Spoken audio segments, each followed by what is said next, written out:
Hello and welcome to our channel.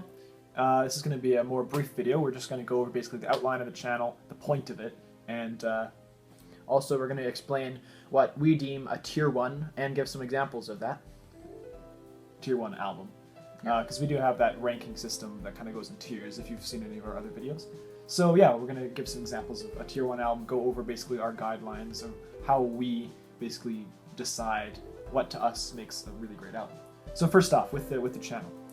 So this channel, Bright Onion Music Discussion, is kind of, it says in the title, it's supposed to be a discussion channel. So instead of reviewing albums or, giving them like a ranking out of 10 and then quickly just going over what we liked or disliked in an album, we're going to keep the album reviews to a very minimum. And if we have an album review, it'll be more just a discussion, just me and you talking about it with it in the back. But mostly we're going to stick to artist discussions because that way we can cover more, I think. And it's usually a more interesting video instead of just talking about one album for 15 minutes or whatever. Doing an entire artist and kind of going through and comparing, I think makes for a much greater video and more interesting discussion. Yeah, but we will do some album discussions if the album has a lot to it and it'll take a long time for us to discuss it, and we know that. That's pretty much the only time that we'll do that. And we may do this in the future if there's some interesting comments about recommendations. We may eventually get to those albums. We'll decide if that's the way we want to take this channel, but could be good. If you put an album in the comments that you want us to review, then we will probably get into it, both of us, and then we'll have a discussion on that single album. So if you want to, then yeah, definitely do that. Yeah, so we know our channel isn't for everyone because the videos are going to be pretty long, I'd say, and maybe because just we don't have a lot of jump cuts or quick edits, we kind of just leave it on and have us discuss the album or artist. It may not be for everyone, so that's why we thank you if you're subscribing to our channel, because we know that you're very interested in what we're doing. Yeah. So now let's go into basically what makes a tier 1 album. Okay, well, tier 1 is the best tier out of all of them. So those are all our top albums.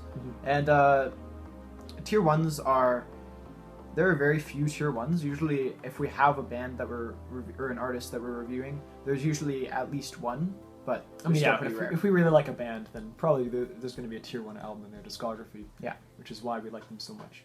And with some bands, there's multiple. Yeah. And we've reviewed some of those bands already. So basically, the main thing I think that I consider with a tier 1 album is if it's engaging the whole way through. Yeah, you don't want to be skipping a song. That's not good. If an album has any skippable songs, which doesn't mean songs that you find weaker, but songs that break the flow of the album and you kind of feel like just getting through. Because if an album makes it so you have to skip a song, then you are ruining the flow of the album. It's not like it's your fault, but I mean it's a flaw in the album. Yeah. So basically, yeah. But there can be an album that's a tier 1 and also has songs that are not as equal, right? Yeah, and that segues into the next point, which is cohesiveness of the album. You don't want an album that is way too diverse and doesn't really have a set theme, but you also want an album that is you don't want an album that is all the same song pretty much. So there's a good balance, and you want that balance to make it a really good album. Yeah, like sometimes a band will make kind of a certain sound for an album, and then all those songs will have a variation on that kind of sound, and that can be a very cohesive and good album. But usually the better albums, I find, are the ones that are like that, but they also have enough diversity or variety in the sound that the album is very interesting. You don't really expect what's next. Such as Gettysburg. Yeah, by Sigur Rós. Yeah. So, what else?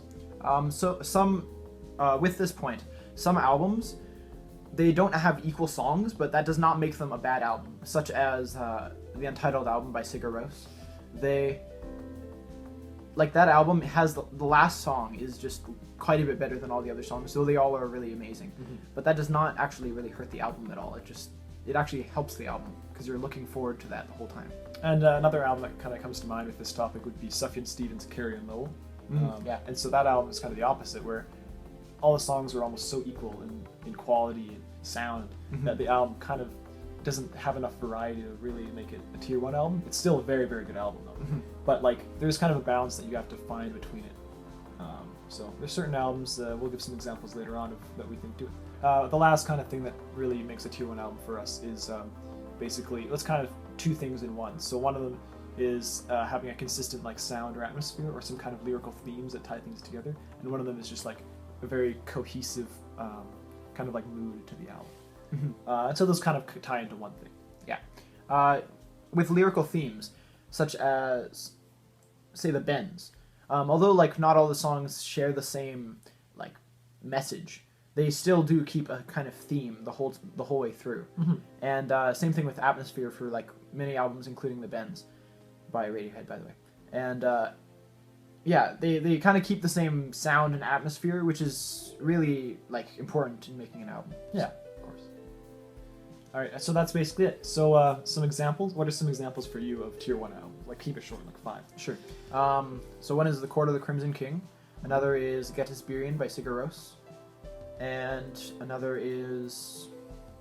Most of the Boards of Canada albums are also that. They're like tier 1 level or just below tier 1 level.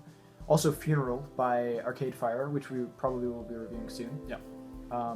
They're like... That album is one of the best albums I've ever heard. And also Amnesiac by Radiohead. That's a really good one. Yeah, albums like that. Also Untitled album I'd put up there. So. Okay. Yeah, if we were going to talk Boards of Canada, which we will probably in one of our next videos, GeoGaddy by Boards of Canada I think is definitely an example of an album that kind of, you know, ticks all those boxes. But also definitely some stuff by the Beatles. Abbey Road comes to mind, I think is an album that definitely fills those all. And by Radiohead, I mean Kid A. Yeah, of course. OK Computer, right? Oh, and what about Dark Side of the Moon by Pink Floyd? Yeah, Pink Floyd's Dark Side of the Moon for sure. And Court of the Crimson King, I agree with you on that. And also Mad Villainy by Mad Villain. Cool. Yeah. So yeah. So basically, our next video or next few videos, we hope to get into the artist discussion on Boards of Canada and our discussion on Arcade Fire. And we'll repeat it. Whatever you put in the comments, if you want us to review an album, then we'll most likely have a discussion on that. We'll consider it. Yes. Okay. Stay tuned.